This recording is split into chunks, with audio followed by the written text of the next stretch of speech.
Ini mungkin bisa dianggap sebagai salah satu permainan paling aneh dalam sejarah Korea. Semua orang harus melepas semua pakaian mereka dan hanya tinggal dengan pakaian dalam. Untuk menghindari penipuan oleh orang lain. Begitu mereka tertangkap, akibatnya, mereka akan kehilangan tangan atau kaki mereka. Tetapi Dae-gil adalah seorang ahli yang sangat berpengalaman. Dia menggunakan setiap detail kecil untuk memahami semua trik mereka. Dia sengaja terjebak dalam jebakan orang lain. Karena dia adalah raja judi sejak usia 5 tahun. Pada usia 5 tahun, dia sudah bisa menggunakan trik untuk mengalahkan teman-temannya di sekolah. Dia bisa menggunakan kelicikannya untuk memenangkan semua kartu teman-temannya di sekolah. Setelah dewasa, dia menjadi pelanggan tetap di kasino. Itu juga saat dia bertemu dengan seorang wanita yang bisa membuatnya membayar dengan nyawanya. Dia bertemu dengan seorang wanita yang bisa membuatnya membayar dengan nyawanya. Dia pertama kali melihat wajah cantik Mina. Air liurnya hampir menetes. Dia dengan cepat mengejarnya. Dia memberikannya bunga pertama dalam hidupnya. Tapi Mina dengan sengaja membuatnya kesal. Kakak laki-laki Mina segera keluar. Saya tidak melakukan apa-apa. Meskipun dia ditampar sampai seperti babi, Dae-gil masih memandanginya dengan mata terbelalak. Tapi seluruh keluarganya adalah penjudi. Pada hari itu, kakeknya ditangkap oleh orang lain karena utang judi yang besar. Saat berkelahi, Dae-gil secara tidak sengaja melukai pemilik kasino Yuryong. Untuk menghindari balas dendam Yuryong, Bunya memberikan semua tabungannya kepada anaknya untuk melarikan diri. Sebelum pergi, dia bertemu dengan Mina untuk terakhir kalinya. Dan dia berjanji akan kembali dengan kemuliaan untuk menikah dengannya. Apakah kamu sedang melamar saya? Ya, benar. Sangat lucu. Apakah kamu ingin mencium? Tidak perlu. Baiklah, mungkin lain kali. Dengan begitu, Dae-gil pergi jauh dari kota itu. Dia pergi ke rumah sepupunya, Jari. Ternyata sepupunya juga bukan tipe biasa. Dia menemukan pekerjaan untuk Dae-gil di kasino. Di sini aturannya sangat ketat. Bahkan ketika polisi datang dengan penyergapan, semua pelanggan patuh dan antri dengan rapi. Kemudian mereka diam-diam keluar. Kasino juga memiliki mobil siap sedia. Mereka mengirim semua penjudi pergi jauh dari sini. Mereka menunggu hingga polisi datang. Kasino telah berubah menjadi ruang rapat perusahaan. Guang Ryeol hanya perlu memasukkan uang ke dalam sebuah kotak karton. Polisi akan pergi dengan senang hati. Serangkaian tindakan ini membuat Dae-gil terkejut. Dibandingkan dengan kasino di sini, rumah petani seperti dia terasa seperti katak yang belum pernah melihat langit sebelumnya. Dia bersumpah akan menjadi tangan kanan kota. Tapi karena nasib buruk, dia hanya bisa menjual mie di kasino. Tapi siapa sangka, satu kartu remi tiba-tiba muncul di bawah sepatu hak tinggi yang seksi. Mengenakan gaun merah yang seksi dan tubuhnya yang menawan. Membuat Dae-gil tergoda lagi setelah bertemu Mina. Dia menggoyangkan pinggul kecilnya saat berjalan mendekati Dae-gil. Dia memberikan kartu remi kembali padanya. Sepertinya pria memang hanya berpikir dengan bagian tubuh bawah mereka. Ketika Dae-gil sedang bermimpi, kemudian sepupunya memanggilnya untuk membangunkannya. Kepala desa berkata bahwa dia ingin bertemu dengan Dae-gil. Setelah 5 bulan usaha keras, akhirnya, kepala desa melihat keuletannya. Dia memberi Dae-gil kesempatan untuk bermain di kasino. Ternyata, keterampilan Dae-gil membuatnya mendominasi kasino. Dia membuat para penjudi kehilangan segalanya. Sejak itu, dia dipekerjakan oleh kepala desa. Baik para biksu maupun para tajir. Tidak ada yang bisa mengalahkan Dae-gil. Bahkan kepala desa melihat bahwa pendapatan semakin bertambah setiap hari. Dia sangat senang. Sejak itu, Dae-gil menjadi daya tarik utama di kasino. Sedangkan sepupunya menjadi pelayan yang mengantarkan mie. Bahkan wanita cantik seperti bunga di kasino tidak bisa melarikan diri dari cengkeraman Dae-gil. Setelah mabuk, dia salah mengira Wo Suya sebagai Mina. Itulah mengapa hubungan antara mereka berdua menjadi rumit. Tapi kepala desa juga tertarik pada wanita itu. Wo Suya adalah seorang janda. Dia mewarisi kekayaan 1 triliun dari suaminya yang sudah meninggal.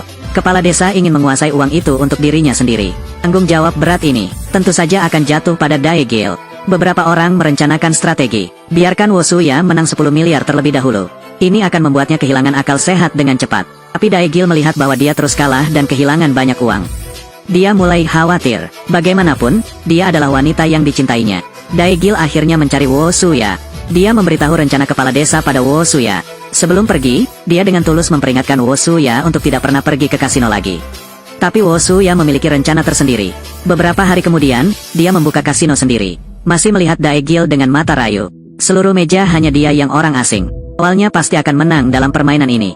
Namun pada akhirnya, hasilnya melebihi perkiraan semua orang. Dia bahkan memenangkan 200 miliar lagi. Dan itulah yang membuat kepala desa bangkrut dan harus menutup kasino. Dae-gil dan sepupunya hanya bisa mencari tuan lain. Ko Yang juga merupakan penjudi terkenal. Mereka awalnya ingin menipu uang darinya. Tetapi ketika bertemu dengan penjudi ulung, Dae-gil menjadi kalah telak. Dia adalah Mina yang selalu Dae-gil rindukan. Datang untuk melihat pelayan kasino di Korea Selatan. Ya, kalian berdua saling kenal. Apa kau kenal aku? Tidak kenal. Pertama kali bertemu orang asing. Aku bilang dia sangat cantik. Bersama dengan perilaku mesum Ko Yang ini, gadis itu bangkit dengan spontan. Dia dengan sengaja membuka jendela. Pemandangan di bawah roknya mempesona mata Daegil. Tindakan ini benar-benar mempengaruhi pikirannya. Tidak seperti yang diharapkan. Sejak saat itu, Daegil tidak pernah lagi memenangkan satu pertandingan pun. Tidak hanya semua uang yang dibawa ke dalam, semuanya kalah. Dan dia juga berhutang 100 miliar lagi. Melihat penjudi ulung di luar pintu, dia tidak bisa tidak menandatangani catatan utang. Mina juga pergi bersama Ko Yang. Dan bencana tidak berhenti di situ. Ko Yang mendapatkan bukti Daegil dan Wo Suya bersekongkol. Dan memberikannya kepada mantan kepala desa. Dia pikir mereka berdua bersekongkol untuk menipunya. Maka kepala desa meminta bantuan Ko Yang untuk mencuri ginjalnya dan mematahkan lengan kanannya, kemudian mengikatnya seperti anjing. Sejak itu, Daegil harus hidup terlantar di pinggir jalan. Awalnya, dia ingin mencari kepala desa untuk membalas dendam. Tapi tak terduga, Ko Yang mengkhianatinya. Melaporkan perilaku kepala desa kepada polisi. Sejak itu, Daegil hanya bisa bertahan dengan makan sisaan orang lain. Saat dia sangat putus asa, tiba-tiba, Mina muncul. Dia membawa dia untuk makan, dan memberinya uang untuk melarikan diri. Daegil tetap keras kepala dan tidak ingin menerimanya. Tetapi kata-kata berikut dari Mina membuat hatinya seakan mati. Ternyata sepupunya dan Ko Yang sudah bersekongkol sejak lama. Ketika Mina membuka jendela dan menunjukkan celana dalamnya, Daegil pasti akan tergoda. Jadi keduanya diam-diam menukar kartu. Dia sangat marah karena sepupunya mengkhianatinya seperti itu. Dia berbalik dan mencoba menyembunyikan rasa malunya. Tapi Mina masih mengikuti dia dari belakang. Daegil masih ingin mencari Ko Yang untuk membalas dendam. Dan Mina menghentikannya dengan pukulan. Akhirnya, dia hanya bisa menerima kenyataan dan meninggalkan kota. Jika aku masih hidup, kemudian, hidup ini akan menjadi milikmu. Tapi anjing tidak bisa melepaskan kebiasaan makan kotoran. Selain bermain judi, dia tidak tahu apa-apa. Karena lengannya patah, taktik cerobohnya terungkap oleh orang lain segera. Kamu ingin mati, Kamu pikir aku punya pasangan 9? Ya, aku akan senang kan? Dia punya pasangan 8. Kamu ingin mendapat pasangan 10 untuk menang, bukan? Lepaskan aku. Katakan yang sebenarnya. Paman ini buka kartu pemuda ini. Semua bukan. Jadi milikmu apa? Aku juga tidak memiliki. Juga tidak memiliki. Biar aku lihat tanganmu. Lihat tangan. Nah, aku orang cacat. Tindakan ini membuat Daegil kebingungan. Kartu yang dia keluarkan pasti benar. Satu-satunya penjelasan yang mungkin adalah bahwa paman ini adalah ahli yang merahasiakan kemampuannya. Beberapa orang tidak punya bukti, jadi mereka harus membiarkan Daegil pergi. Dia segera mengejar paman itu. Tapi paman ini mengabaikannya. Daegil sangat cerdas. Dia melihat orang-orang di kasino bergerak ke sana kemari. Dia cepat-cepat memberikan 2 tumpukan uang kepada paman itu. Hal ini mengubah situasi, mengatakan bahwa mereka berdua bekerja sama. Lihat pemain judi lainnya mengejar mereka. Paman ini tidak punya pilihan selain melarikan diri bersama Daegil. Sejak itu, Daegil tidak pernah menjauhi paman itu. Dia ingin menghormati paman itu sebagai gurunya. Anak muda ini sangat berbakat. Dia merawat gurunya dengan setia. Paman akhirnya setuju untuk menerima dia sebagai muridnya. Tapi paman ini tidak mengajarkan trik apapun kepada dia. Tapi dia hanya mengajarkan cara melihat orang. Ekspresi dan tatapan setiap orang mengungkapkan sinyal yang berbeda. Mereka tanpa sadar telah mengungkapkan pemikiran mereka. Kemudian membawa Daegil ke kasino keluarga terkecil untuk memulai. Melihat berbagai trik cerdas dan ekspresi berubah-ubah, kemampuan Daegil semakin mahir. Namun suatu hari, dia secara tak sengaja bertemu dengan saudaranya. Saat itu, dia terlihat sangat suram. Melihat Daegil, dia ingin memukulnya dengan tongkat. Saudaranya akhirnya mengungkapkan rencana awal sang kepala desa. Mereka semua adalah penipu. Hanya Daegil yang tertipu. Sejak masuk ke kasino, kepala desa sudah mengintainya. Termasuk Wo Suya, yang merupakan kaki tangan yang kepala desa undang. Dia menggunakan perempuan cantik untuk menipu Daegil. Karena dia ingin mengambil ginjalnya, untuk dicangkokkan ke kepala desa. Bahkan lebih menjengkelkan lagi adalah, setelah dia melarikan diri dari ibu kota, Mina diselamatkan olehnya, tetapi dijual oleh Ko Yang kepada orang lain. Daegil ingin membebaskan Mina dengan membayar tebusan. Tapi pemiliknya bukan Yuryong, yang sebelumnya dia hadapi. Mina ada di mana? Apa kamu punya hak untuk bernegosiasi denganku? Mina ada di mana?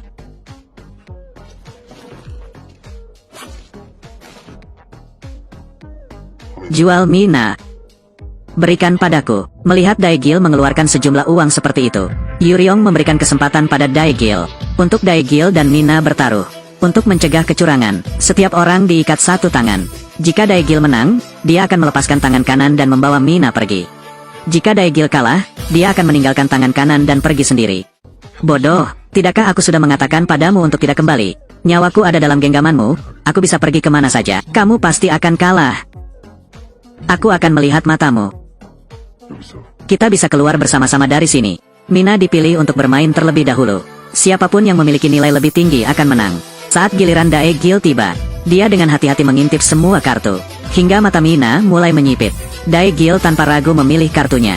Mina memenuhi harapan semua orang dengan mendapatkan pasangan angka 9. Saat Yuryong merasa yakin dia akan menang, Daegil mengungkapkan pasangan angka 10.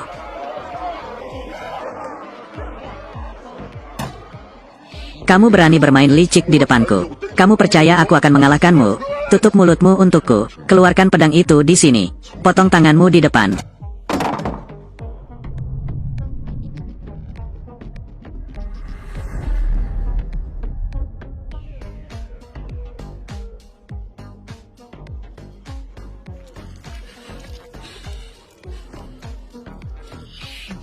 Apakah Sigba adalah pemain wanita? Hei! Apakah kamu merasa tanganmu akan dipotong seperti itu?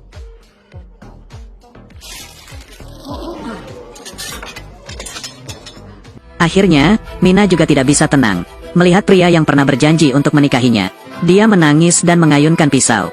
Dia menggunakan pakaiannya untuk membungkus luka Anda. Dari awal hingga akhir, dia tidak mengucapkan sepatah kata pun. Tiba-tiba, Daegil mengatakan dia ingin merokok. Melihat mereka masih romantis seperti itu, Yuryong sebenarnya ingin menghajar mereka. Tapi dia terkejut saat Daegil mengusirnya. Perjanjian jual beli dirinya yang ada pada Daegil telah hancur.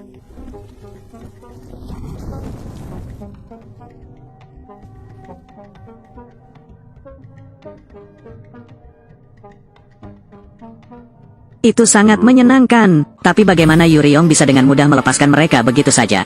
Pria itu mencari segala alasan untuk menjaga Mina, dan bahkan memeras 50 miliar dari dia.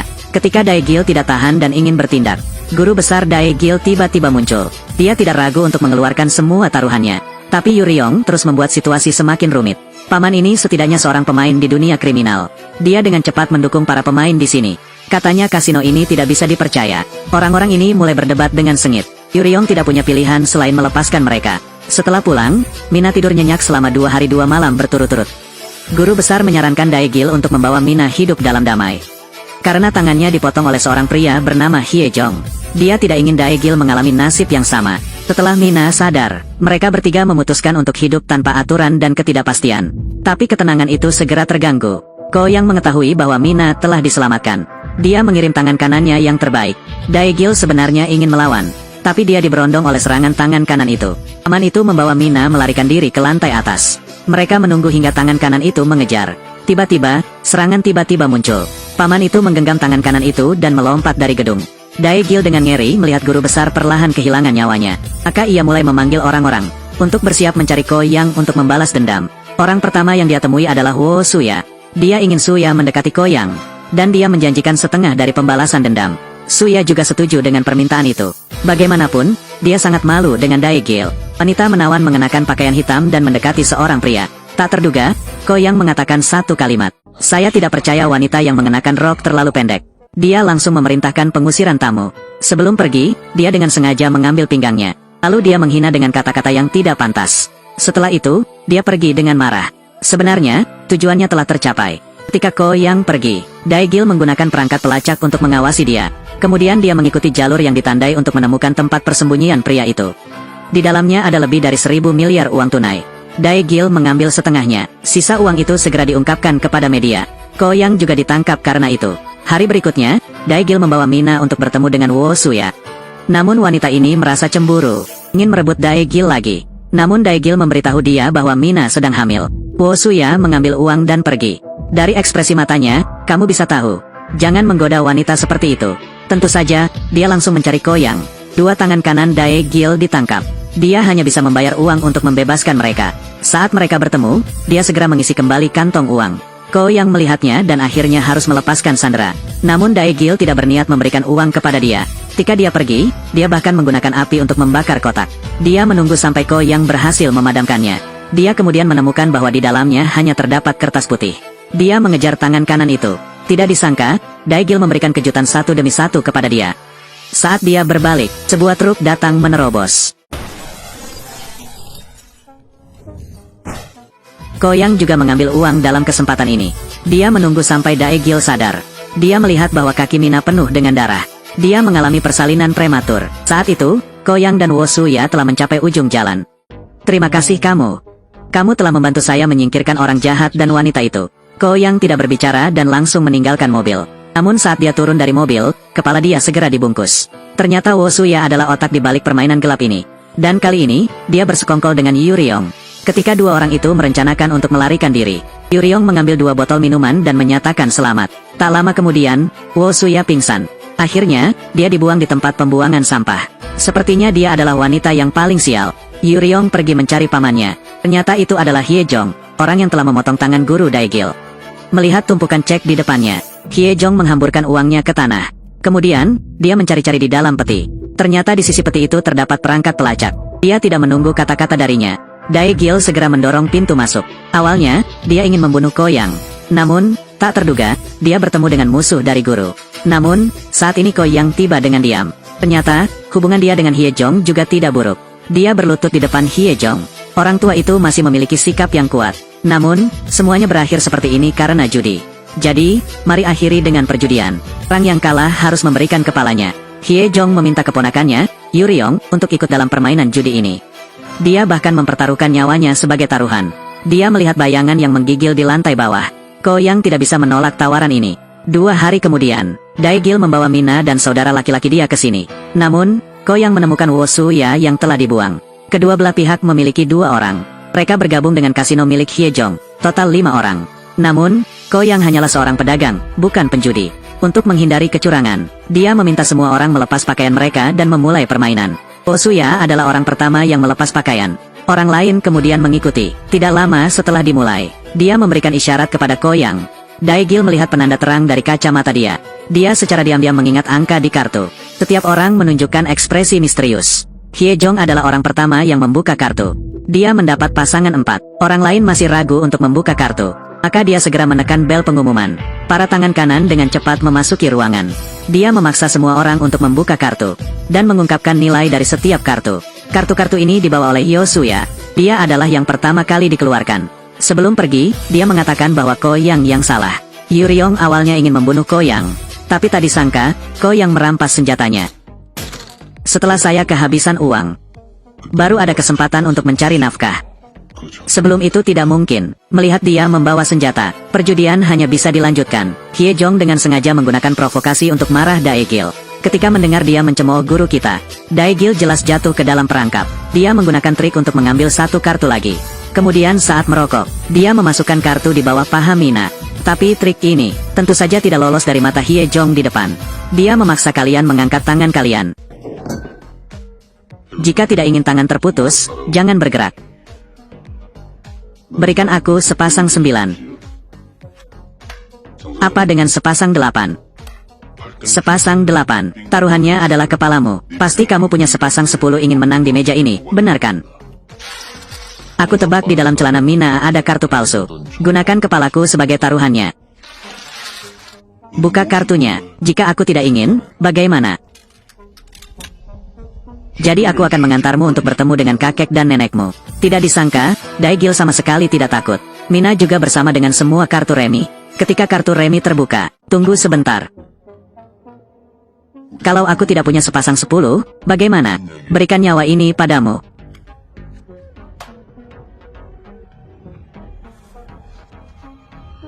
Satu kartu 10. Dia hanya punya 1 kartu 10. Meski kalah sedikit, tetapi masih bisa mengalahkan 2 orang yang baru saja melewati pintu laut. Jika berdasarkan skor perjudian, kepalamu sekarang milikku. Kamu tahu apa konsekuensinya jika kamu melepaskan celana dalam wanita lain?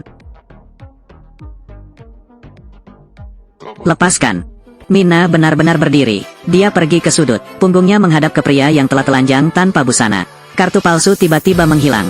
Nyawa Ko Yang sekarang milikku. Daegil meletakkan baju di atas Mina. Tetapi dia tidak mengambil nyawa 2 orang itu. Malah dia mengambil seluruh uang. Saat itu, Hye Jong ingin menghancurkan Daegil. Tidak disangka, saudara laki-laki Mina tiba-tiba menembakkan senjata. Ternyata Daegil sudah bersiap-siap. Bahkan Ko Yang ingin melawan pun ditembak menjadi sarang lebah yang berantakan. Tetapi saudara laki-laki Mina juga ditembak 1 kali. Tidak disangka begitu keluar, dia mengeluarkan semprotan. Dia ingin menghabiskan seluruh uang itu. Hye Jong juga melihat pertarungan internal mereka. Tetapi mereka hanya bisa membuka mata lebar-lebar dan melihatnya lari dari tempat ini. Setelah masuk ke dalam kota, dia membuka bagasi mobil dan melemparkan semua uang tunai. Akhirnya, dia kehilangan terlalu banyak darah dan meninggal. Beberapa hari kemudian, Mina dengan sedih menggenggam abu jenazah saudara laki-lakinya untuk pemakaman. Pada saat itu, seorang pengirim tiba-tiba datang ke pintu. Ternyata, sebelum meninggal, saudara laki-laki telah mengatur semuanya. Dia dengan sengaja mengambil seluruh uang di depan Hye Jong untuk melindungi mereka dari pengejaran Hye Jong. Kemudian, dia melemparkan uang di jalan. Dia tidak ingin Hye Jong tahu jumlah uang yang sebenarnya. Dia menyembunyikan sebagian dari uang itu. Jumlah uang ini juga cukup bagi keduanya untuk hidup tanpa khawatir selama setengah hidup mereka. Dia menggunakan seluruh hidupnya untuk mendapatkan kedamaian bagi adiknya. Dae-gil sejak itu berhenti dari pekerjaannya. Namun, ia kemudian dianggap sebagai tangan ajaib Korea. Kartu remi yang disembunyikan di bawah pinggul Mina sampai sekarang masih menjadi misteri.